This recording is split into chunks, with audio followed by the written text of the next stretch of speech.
Good morning.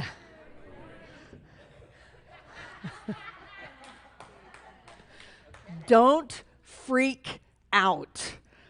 Short, simple, highly effective spiritual principle.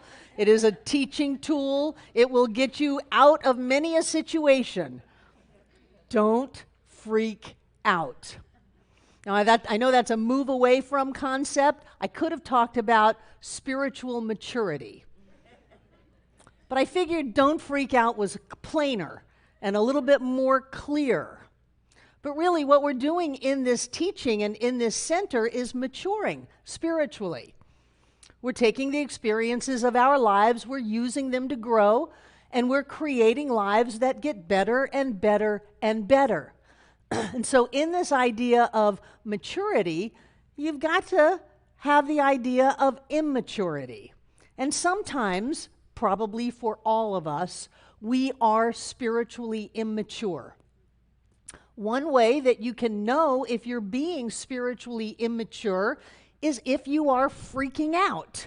Oh my God, can you imagine what this is?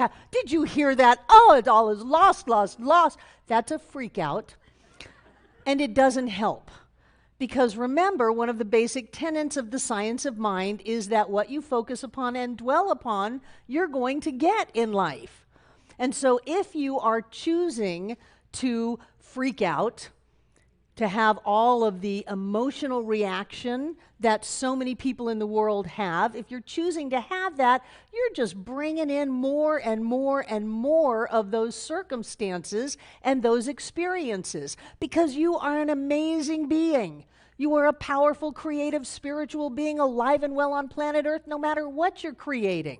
And life doesn't say, now Barbara, this is a really high ideal. This is very peaceful, very inspirational, very healthy, very prospering. And this is not such a good idea. This one's going to make you sick. You're going to lose a lot of money and a lot of friends. Life doesn't do that. Life just says, whatever you want, baby. You focus on it, and I'm going to bring it to you with bells on. I'm going to bring it to you in the most unique ways that you may not have even knew were possible to create this experience in your life. So we are the ones that have to pay attention.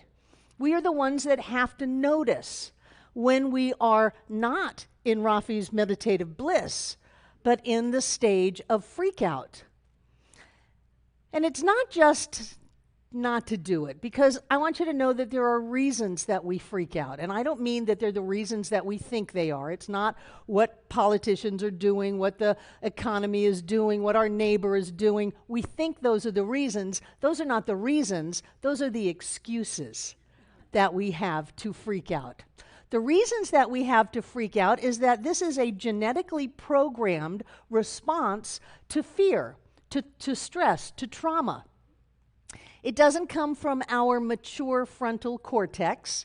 It comes from way back in the base of the brain called the limbic or animal brain. It comes from the limbic system. And what that does is as soon as we trigger off that freak out, we turn into our own drug pharmacy. And we shoot out drugs into our system. We shoot out adrenaline. We shoot out cortisone and stress hormones, and some of us, let's be honest, we get a little high from that. We break out in a sweat, our heart starts to pound, we have very strong opinions in that moment. We're getting a buzz off of our own chemistry system in our bodies. And so it's important to notice when we do that. Because I guarantee you that you're going to pay a very high price for the indulgence of the freak out. Not only are you going to pay a high price in your body, in your relationships, and in your finances, but you're going to pay a high price in creating that over and over and over in your world. It's like you're going fishing and just reeling in the trauma. Going fishing and reeling in the drama and pulling it in. And the thing that pulls it in is our freak out. So, if you notice, the very wise monkey is not freaking out. He is meditating. Now, I don't think you're going to go from all of this upset and drama and carrying on to meditation just like that. One thing that you might want to try, though, is simply to take a breath. Because taking a breath stops that sequence of events that's happening inside of us on a chemical level. Taking a breath stops us from manufacturing so much adrenaline and for having it bounce us. It's kind of like speed, bounces us all off the walls and the ceiling. Taking a breath helps us calm down our blood pressure, slow down our heart rate. Taking a breath lets us think about what we're doing. One of the things about the limbic system and the fight or flight mechanism, which is what this is that part of it is that your heart is pumping because all of the blood is going out to your limbs so that you can either fight or flight, run. All of your blood, and where does it come from? It comes from your head. The brain flushes blood to go to the arms and the legs so that we can run or we can fight. Breathing stops that process. Freaking out is such a low-level spiritual journey. Blaming people, criticizing, finding fault, getting ourselves to feel good that we're the right ones because that other person or people are the wrong ones. All of that takes its toll on us, not only spiritually, but physically and in the world of our affairs. Because remember, we are creating our experiences. We are the amazing, powerful presence of the divine in form as us. And every time we think about something, every time we believe something is true about life, we just bring it right into form. We are so powerful that the words that we speak and the thoughts that we think will manifest in form as our life right now. I had an experience with that this week. I amazed myself. A couple of months ago, I was bitten by a dog. I knew the dog, cut the dog some slack. There were ambulances and fire trucks, and one of the dog's family members was on the floor, and I came over and tried to put the dog in the garage. This was an old, cranky dog to begin with, and she did not like the fact that I was coming in amongst all of that trauma and excitement, and she turned around and just ripped my hand up. So my hand was very painful, very, very painful. And as it happened, I happened to have a doctor's appointment the very next day. So I thought, good, maybe the doctor can help me with my hand. Instead, the doctor took my blood pressure. Not surprisingly, my blood pressure was pretty high because my hand was throbbing. And so the doctor starts to freak out and saying, oh my God, your blood pressure is so high, maybe the cuff is wrong, let's get a different cuff. Oh my God, let's get a different person in here. And through all of that, the nurse came and said, come walk down this aisle, we're going to do your vision test. And so it's like, whatever it was, and turn around and look at me and says, you've got 20/70 vision. I said, no, I don't. I had LASIK surgery 20 years ago. I had eagle vision 20 years ago. Does that stuff wear off? Oh my gosh, what's going on? Let's go take your blood pressure again. By the time I left there, I was being sent to the emergency room because they thought I was stroking out right there on the spot. So John comes and picks me up and drives me to the emergency room. And the people in the emergency room said, what happened to your hand? I said, a dog bit me yesterday afternoon. They said, oh, that's what's going on. Your blood pressure is high because the dog bit you. Why don't you just sit here? We're not going to worry about it. We'll take a bunch of blood and run every test under the world, but just sit here and we'll see if it doesn't just come down on its own. So we're hanging out there. Chuck came to visit us, and we're in the hallway in the emergency room, and every time they come around to check my blood pressure, it's going down and going down and going down till they just sent me home and said, you got bit by a dog. You're okay. You're going to heal. Things will be all right. So 2 months later, I'm chewing on this thing of 20/70 vision. My sister was the one who was so kind to say, "You'll never pass your driver's license with that."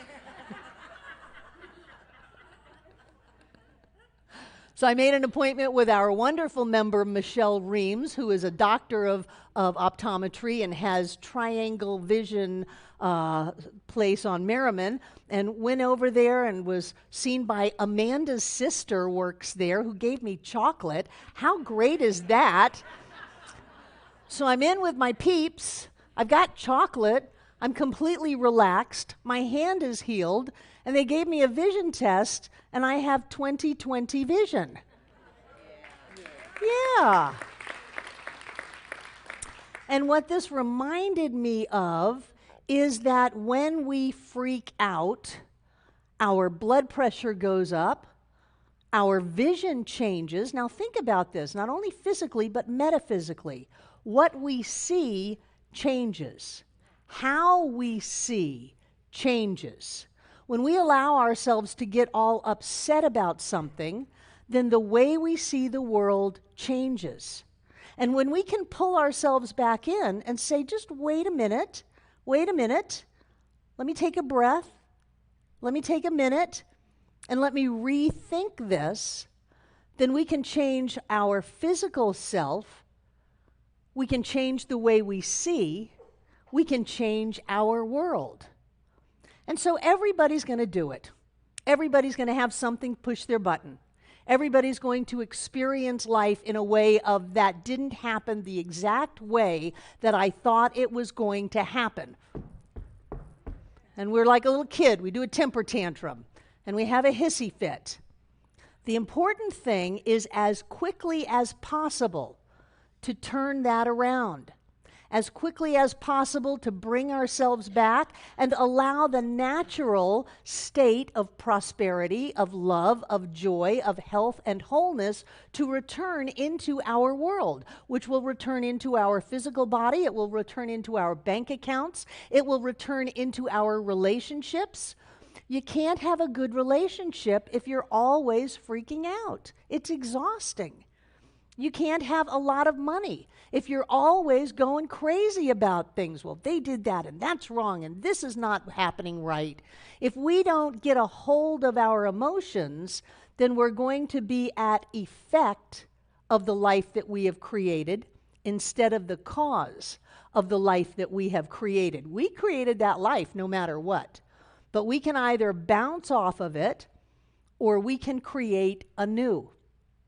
The thing that I love about this teaching is that it teaches us how to create a life. Not get a life, we've all got a life. Let's create a life of love and joy and health and wholeness. But it all comes from inside of us. And the faster that we can be spiritually mature, the faster that we can have what it is we want. And so if we know that life is for us, that nothing can be against us because there is only us, spirit as us, right here and right now. If we know that life is for us, then we can look at any circumstance, no matter what, and claim the good in it. It may not be the way we thought it was going to be. It may be a complete surprise. Some of us have had surprises in our lives. Some of us have had things not work out, and when we look back on it, we go, I'm so glad that didn't work out. I've got 30 years with John Waterhouse, and I'm so glad that Richard Fogelman didn't work out, and Tony Bonacorso didn't work out, and Al Story didn't work out. I'm so glad, although at the time I wasn't quite sure, I get that because I stayed the course. I said, well, I'm going to have the best relationship with me that I can. I'm going to be able to love me and appreciate me and build me up. I'm going to look for the good in me and find it. And then when I did that long enough, and some people would say I'm a slow learner, but when I do that long enough, I get to have the prize. And you're my prize. Yes. It's actually 31 years, but we did live in sin for a year.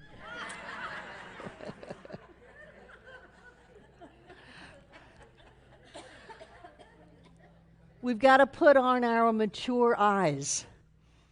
We've got to look at everything as the evolution of consciousness. Wallace Wattles says the world is perfect, though not complete. I like to look at our politics and say they're perfect, but not complete. I do believe that a democratic system is one that is going to be the forerunner of freedom on planet Earth, but we're not complete. I look at things going on in my life, they're perfect, but they're not done yet. So I can continue to work with them. I can continue to work with this stream bank that we're working on. We did 2 video shoots this week. Thank you, Devon. I'm a movie star. And Devon and Rodney and RJ all climbed down into that creek to get close-up footage of the erosion, to get the sound of the running water, to really get a sense of it. And I believe that Bliss helped them out upon occasion. I'm not going to give up on something just because it hasn't happened yet. We're in a time-space continuum. Although it is the eternal now, I'm grateful that everything doesn't manifest right now. Because if everything manifested right now, then every stray thought that I had would be in my face. I'm grateful that I get a chance for a second thought. Because sometimes the first thought is not the best thought. So we always get a second chance. We always get the second thought. And we're able to bring ourselves more into alignment with who we truly are. An amazing being of light and love, set loose on planet Earth.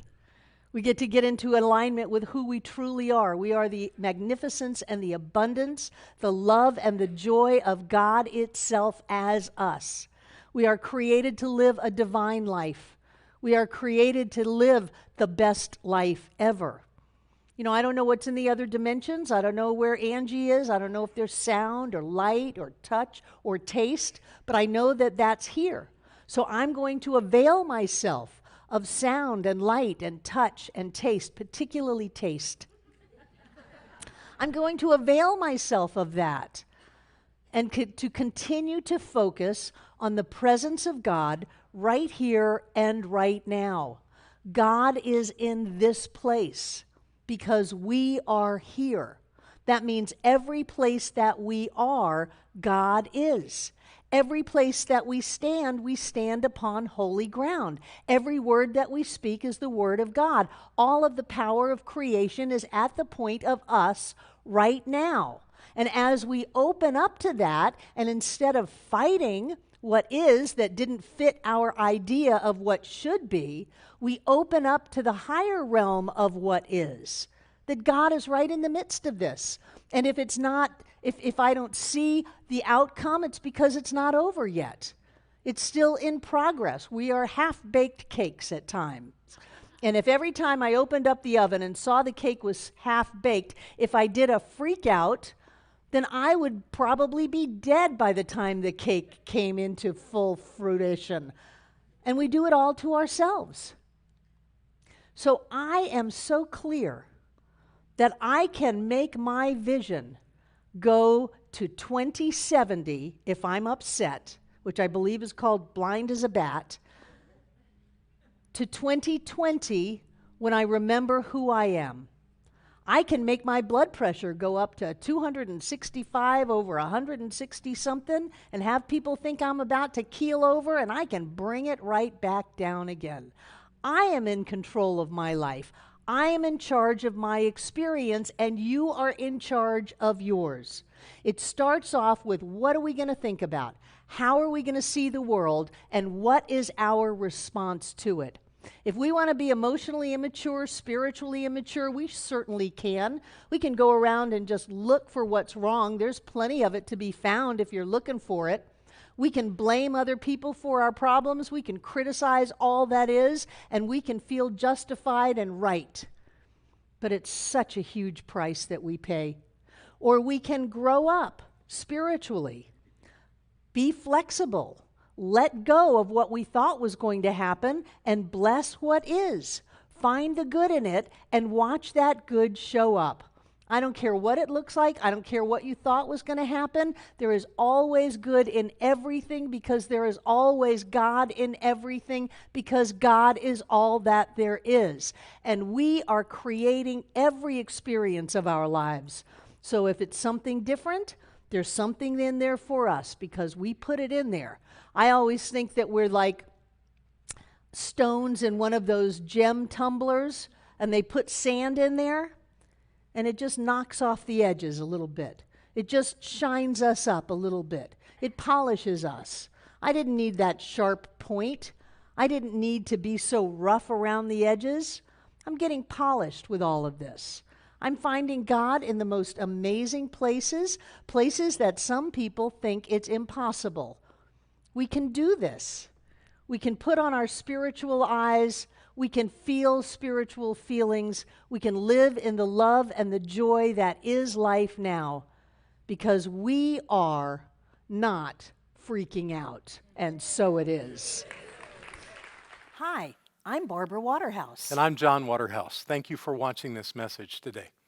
Through our website, cslasheville.org, we have over 1,000 messages, classes, and New Thought books, all to download at no charge to anyone. Producing this incredibly valuable collection of ideas is really making a difference in the world. It's changing lives everywhere. Please go to our website, cslasheville.org, and click the Donate button. You can support this life-changing ministry, and when you do, we'll send you a note of thanks and also put you on our daily prayers. By doing this, you're helping to raise the consciousness of people across the entire globe. We're changing lives together, those lives that are being more prosperous, more healthy, and more joyous. Thank you for being a part of this important work and supporting what we do here at CSL Asheville. Thank you.